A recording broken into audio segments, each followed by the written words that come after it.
Bonjour, eh bien nous continuons notre intervention de la dernière fois sur l'antisémitisme au XXe siècle, particulièrement les crimes rituels, les accusations de meurtres rituels au XXe siècle. Nous avions vu que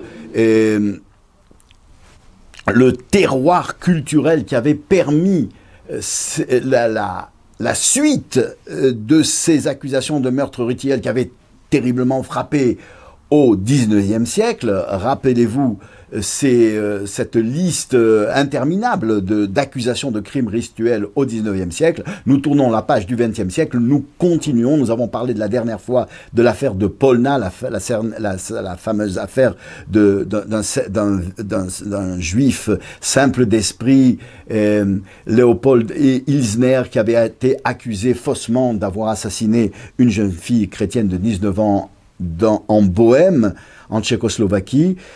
Et il va finalement être relâché pour faute de preuves par l'empereur. Et puis le véritable meurtrier avouera sur son lit de mort avoir tué. C'est le frère de la jeune fille qui était un chrétien tchèque qui ne voulait pas que sa sœur hérite. Elle l'avait tué. On avait pendant longtemps accusé les Juifs, et même si il a été prouvé, donc malheureusement à titre posthume, puisque le pauvre Léopold Ilzner avait déjà quitté ce monde, que sa sœur avait été assassinée par son frère, eh bien les masses populaires n'y croient pas et elles continuent à des actes d'antisémitisme. La tension antisémite dans cette région du monde va augmenter.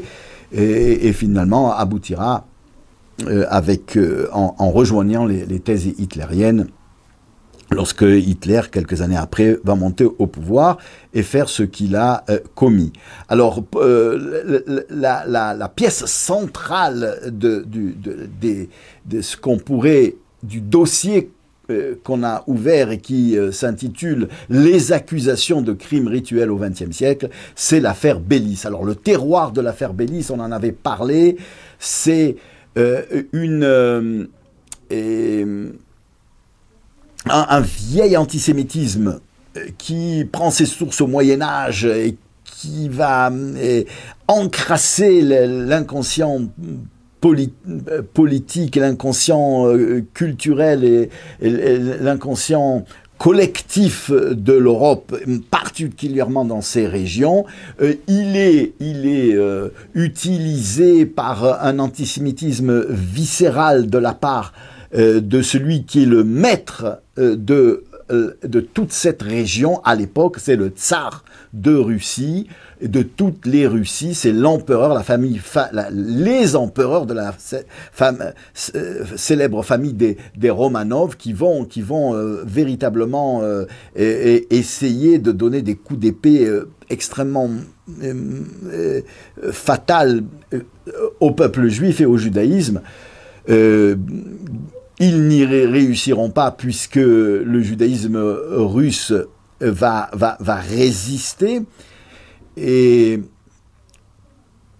puis, on va se servir aussi de ce que le judaïsme est pris par une vague d'assimilation qui provient des courants assimilationnistes, des courants réformateurs qui vont prendre une grande partie du judaïsme européen dans cette vague qui va faire tomber des pans entiers de communautés juives en les assimilant, mais même chez les rabbins, même chez les maîtres et les dirigeants des communautés, eh bien l'esprit du XIXe siècle et du XXe siècle qui se veut un esprit soi-disant d'humanisme et de liberté, va donner envie à de très nombreux responsables spirituels, culturels et financiers du judaïsme d'abandonner cette façon authentique et ancestrale et traditionnelle d'être juif, cet élitisme culturel juif qui faisait la force et la puissance de la résistance juive pendant tous ces siècles du Moyen-Âge, eh bien, normaliser le judaïsme et se fondre dans l'esprit, dans l'ambiance de l'époque du 19e et du 20e siècle. C'est très fort au 20e siècle. Et ces mouvements-là vont gêner parce qu'ils vont donner par leur propagande, par leurs expressions très très souvent involontaires, ils vont donner de l'eau au moulin de ces empereurs antisémites pour dire qu'il existe un judaïsme crasseux, un judaïsme moyenâgeux, à barbe noire longue, à cafetan noir, des femmes pudiques, des vertus ancestrales d'un judaïsme qui se veut être le phare des nations, et qu'il faut absolument, absolument écraser, mais sous couvert de cet esprit assimilationniste, mais il y a en vérité une velléité antisémite très, très, très puissante et très profonde, et tout cela va exploser avec l'affaire Bélis. Alors, sur le plan des causes immédiates et de l'histoire immédiate de l'affaire, un certain Menachem Mendel Bélis, qui est né en 1874, c'est un juif ukrainien. Il va être accusé d'avoir commis un crime rituel dans l'année 1911. C'est un procès à la suite duquel il va être acquitté, mais qui va faire trembler l'Europe, qui va mobiliser l'Europe entière. Et bien sûr, le judaïsme, parce que il risque d'être l'étincelle qui pourrait, on est en Ukraine, rappelez-vous, qu'est-ce que l'Ukraine? C'est une poudrière antisémite avec de temps en temps des explosions qui vont qui vont donner lieu à des pogroms extrêmement sanglants, extrêmement terrible pour le peuple juif depuis le Moyen-Âge, ou du moins depuis la Renaissance. Et parce que au Moyen-Âge, les Juifs ne sont peut-être pas très nombreux en Ukraine, mais du moins depuis la Renaissance, c'est une cruauté antisémite qui dépasse l'entendement humain. Et s'ils avaient eu les moyens technologiques des nazis, ils auraient dépassé ce qu'a fait Hitler. Et la poudrière est à son comble en 1910-1911 en Ukraine et en Russie, en Pologne aussi. Il faut une étincelle et on espère dans les sphères antisémites, et particulièrement chez le tsar, que ça sera l'affaire Bélis. Alors, de quoi il s'agit? Ce Menachem Mendel Bélis est né dans une famille juive orthodoxe, pieuse, respectant la Torah, mais lui a abandonné la pratique d'un judaïsme authentique. Il a peu de connaissances religieuses en vérité, et il travaille dans une usine de fabrication de briques. Il a été soldat dans l'armée, il a été libéré, il a donc servi sa soi-disant patrie russe, et il est employé dans cette fabrique. Il est le père de 5 enfants, il est marié, il a une famille, et il est devenu le superintendant de la fabrique de briques à Kiev, la fabrique qui porte le nom de Zaïtsev. Et c'est le 12 mars 1911 qu'un jeune garçon ukrainien de 13 ans, qui répond au nom de Andrei Yushensky, a disparu. Il disparaît sur le chemin de l'école, et il est aperçu 8 jours plus tard son corps est retrouvé 8 jours plus tard, mutilé et dans une grotte près de la fabrique de briques.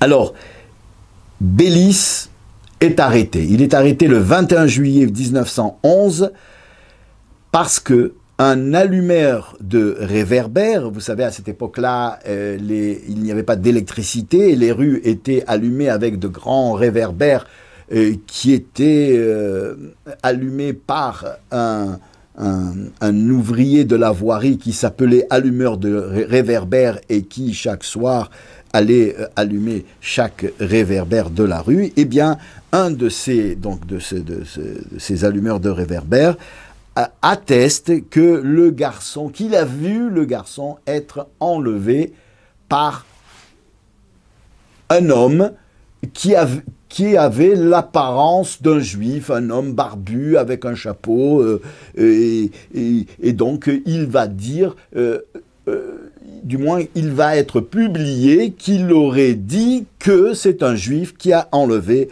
le garçon, le fameux Andrei Yushensky. Alors un rapport tout de suite écrit par la police est soumis à l'empereur Nicolas II. En fait, on apprendra plus tard, il le dira lui-même, il l'avouera lui-même à son procès, qu'il a été embrouillé, qu'on l'a fait boire et qu'on l'a obligé à dire que c'était un juif qui avait enlevé le jeune garçon Yushensky, mais que lui n'était pas sûr d'avoir vu quelqu'un enlever le garçon. Mais n'anticipons pas pour l'instant, un rapport arrive au tsar, le tsar Nicolas est extrêmement heureux que dans son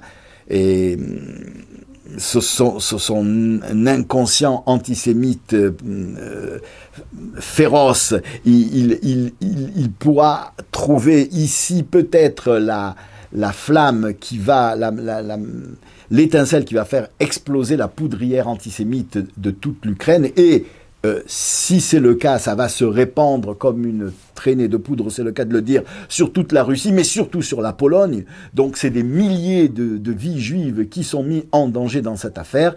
Il va prendre l'affaire et il va ordonner que on fasse tout ce qui est possible pour prouver la culpabilité de ce Bélis. Et donc le pauvre Menachem Bélis va passer plus de 2 ans en prison dans l'attente de son procès. Et pendant ce temps, toute une campagne antisémite malveillante va être lancée par la presse tsariste, par la presse de Nicolas, enfin la presse officielle russe, contre la communauté juive, avec des accusations de crimes rituels, enfin avec la preuve que les crimes rituels sont la façon avec laquelle les juifs vont pratiquer leur fête de Pessah et d'autres sacrifices pour expier leur diabolique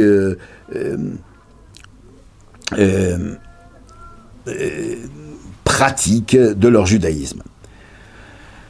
C'est vrai que de nombreux intellectuels russes vont dénoncer cette campagne de fausses accusations contre les Juifs. Parmi eux, il y a le fameux Maxime Gorky, Vladimir Kolenko, Alexandre Blok, Alexander Groupin, d'autres célèbres, mais finalement, lorsque les antisémites reçoivent cette presse qui tsariste, eh bien, ils vont y croire, ils vont y adhérer ouvertement, et la situation devient extrêmement tendue dans cette partie du monde pour toute la communauté juive, pour tous les juifs, que ce soit... c'est vrai que les juifs religieux sont particulièrement visés, mais à travers cette description d'un juif au nez crochu, à la barbe hirsute, au chapeau noir, etc., bien il y a en fait tous les juifs qui sont visés. Le judaïsme dans toute cette partie de l'Europe est menacée et la tension est très sensible. Et le procès a lieu. Le procès a lieu, c'est le 25 septembre 1913 que le procès s'ouvre. Et là, nous sommes aussi obligés, avec l'histoire du procès, d'ouvrir une page occulte de l'histoire qui va, contre toutes les prévisions, faire tourner l'affaire du procès de 180 degrés et terminer par le salut de toute cette partie du monde juif et de ce Menachem Bélis dont l'innocence sera prouvée. Alors comment l'affaire va, alors que le tsar tient la justice en main, il tient la presse en main, alors que le terroir intellectuel, du moins le terroir populaire en Ukraine est extrêmement antisémite et adhère à fond à ce que les autorités veulent leur faire passer, et que malgré la résistance de quelques intellectuels russes et européens, le sort des Juifs est très compromis dans cette partie de l'Europe. Comment l'affaire va se retourner complètement par le salut, la libération de Bélis et de tous les Juifs qui vivent dans ces régions-là, eh bien, c'est une grande partie de ce qui va se passer n'est pas publié, restera jusqu'à l'arrivée de Mashiach secrète, mais il y a un très grand personnage du judaïsme de l'époque, qui est le plus grand maître du judaïsme de son époque. Il s'agit de Rabbi Shalom Dovber, le 5e rabbi de la lignée des Rebbeim de Lubavitch, le 5e successeur depuis le très grand Admour Hazaken dont on avait parlé dans les interventions précédentes, dans les cours précédents, et celui qui avait écrit le Tanya, qui avait été le premier rabbi de Lubavitch. Et il est lui, Rabbi Shalom Dovber, le 5e en ligne. Il vit à cette époque dans cette partie de l'Europe, dans la ville de Lubavitch et dans la ville de Rostov un peu plus tard. Il va vivre quelque temps aussi à Pétersbourg. L'affaire le préoccupe terriblement parce qu'il sait que c'est une poudrière qui risque d'exploser si Bélis est condamné, et il va engager tout ce qu'il peut engager pour libérer Bélis et sauver les Juifs de ce terrible péril qui les menace. Une grande partie de son action reste aujourd'hui encore cachée. Son fils qui lui succédera, qui sera donc le 6e rabbi, l'avant-dernier rabbi de Lubavitch, écrira pour avoir été mandé par son père de prendre les rênes de la sauvegarde des Juifs et de la libération de Bélis à cette époque-là, écrira qu'il ne peut pas révéler ce que son père a fait, mais que le travail de son père a été extrêmement précis et d'une détermination terrible qui a permis de sauver toute cette population juive de cette époque-là, et Bélis avec. Alors, de ce que l'on sait de l'activisme de ce fameux rabbi Shalom Dovber, le 5e rabbi de Lubavitch dans l'affaire, c'est qu'il va réunir un comité qui va s'occuper d'une manière extrêmement ordonnée et précise et est déterminé de faire libérer et de prouver l'innocence de Bélis. Alors, ce comité, il est pour les besoins de la cause composé de son propre fils, celui qui lui succédera, le rabbi Yosef Yitzhak Schneerson, qui sera le 6e rabbi de Lubavitch, du père du rabbi actuel qui s'appelle Lévi Yitzhak, le Rav Lévi Yitzhak, Rabbi Lévi Yitzhak, qui est le père donc du dernier rabbi de Lubavitch, va être lui aussi dans l'affaire, et puis un intellectuel juif chassidique qui est en vérité un homme d'une érudition et d'une sagesse, mais aussi d'une élévation spirituelle immense. Il s'agit d'un Rav Chen, qui est le Rav Arashi, le Dayan, le Rav de la grande communauté de Zitomir. Alors, le rabbi lui-même, le rabbi donc Dovber lui-même va monter en ligne en allant chercher le plus brillant des avocats des causes pénales en Russie, qui est un juif,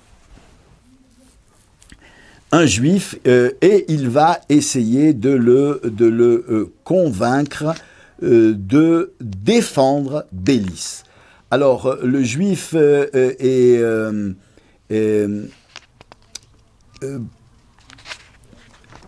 ne pratique plus le judaïsme depuis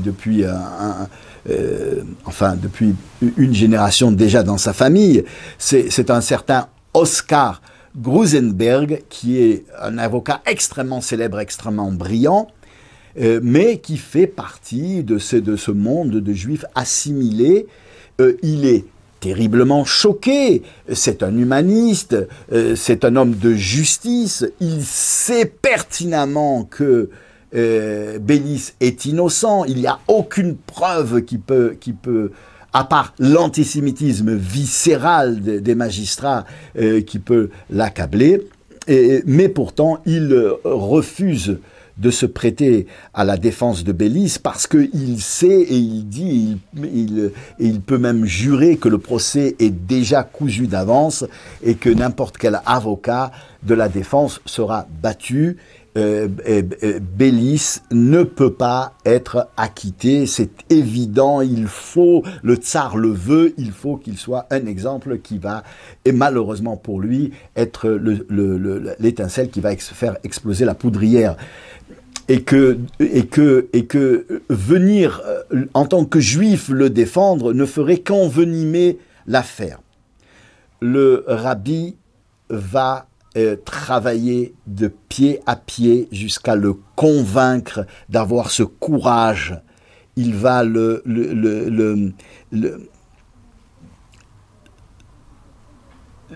toucher jusqu'au plus profond de son âme et finalement il va craquer, il accepte gracieusement, gratuitement de venir à la défense de ce pauvre Menachem Bélis.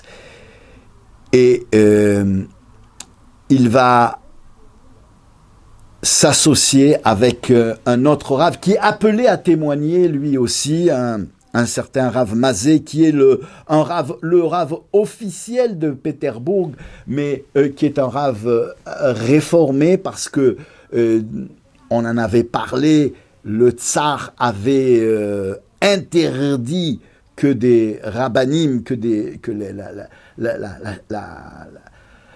poste de Rav soit dans les mains de juifs qui avaient étudié dans les yeshivot traditionnels. Il fallait que ce soit des juifs qui avaient étudié dans les universités pour être des rabbanim officiels. Et lui, bien sûr, était pour Bélis, bien sûr, savait l'innocence, bien sûr, savait la gravité de la chose, mais comment prouver et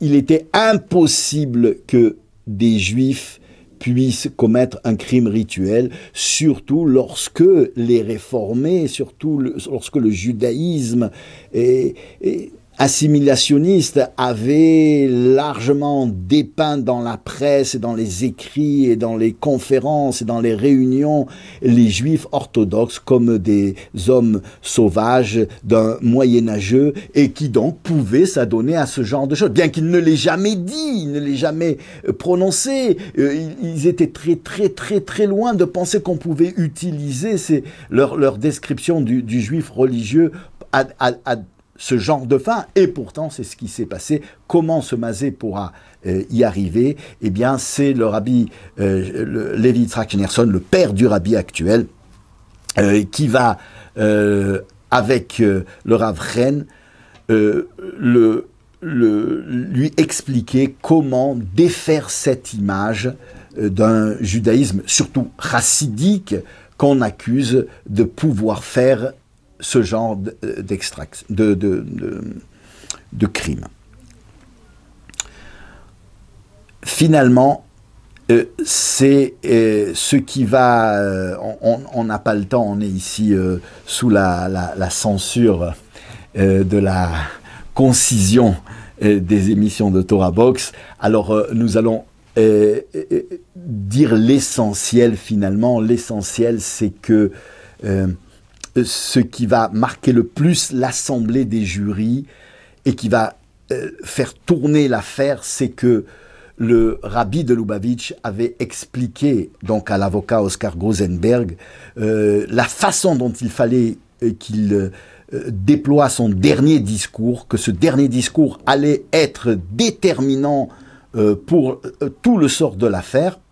Et que même si il était prouvé de manière évidente que Bélis était innocent, eh bien la seule façon de convaincre le jury, ça avait été des hommes qu'on avait triés sur le volet pour leur imbécilité, en fait, pour leur ignorance, de façon à ce qu'ils ne puissent rien comprendre aux preuves en matière de justice de l'innocence de Bélis, et qu'il ne reste que le cadre général de l'antisémitisme et des préjugés sur les juifs.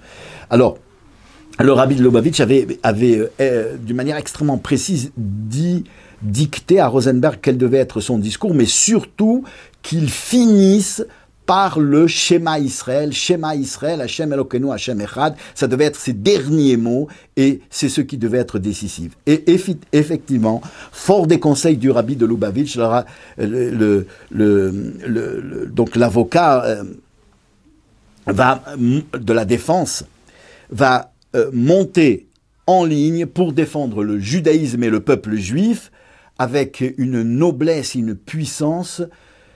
Cette noblesse et cette puissance que donne la fierté d'être juif dans un monde barbare et obscurantiste qui se targue hypocritement d'être progressiste et humaniste. Alors il suit à la lettre les recommandations que lui avait précisées le rabbi, et on peut dire, tout le monde peut, les présents vont témoigner qu'il va le faire avec une classe et une dignité impressionnantes.